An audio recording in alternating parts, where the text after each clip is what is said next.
Hello mga ka-OFW, magandang umaga po sa ating mga overseas Filipino worker sa buong mundo.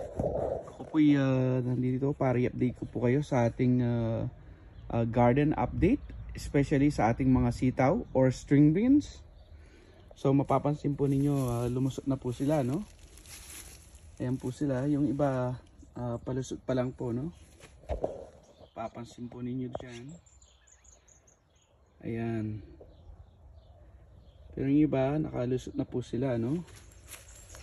Ayan po yung iba.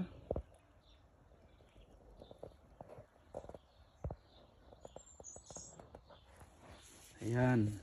Almost lahat po ng string beans po natin, lumulusot na po sila, no?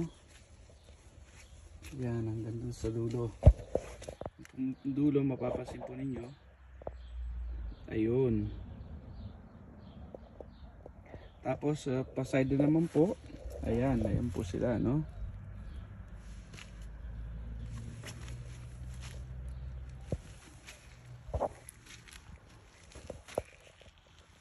Ayan, up to here po.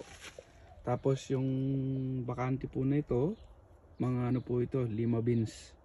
Yung tinatawag namin sa Kapampangan na bule baluga.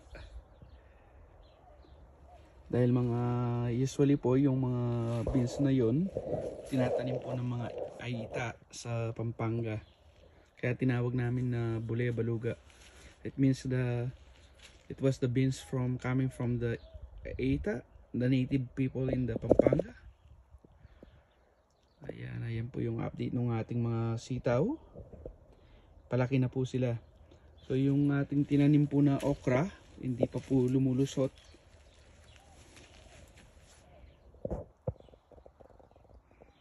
Ito po yung update ng ating mga sitaw.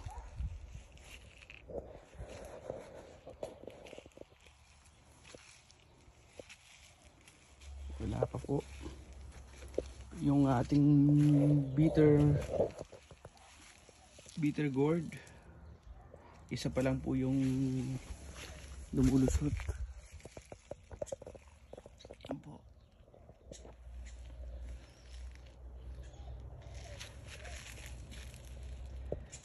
Yan.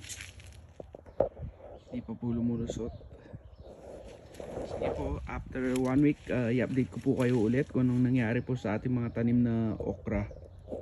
See you guys, bye bye.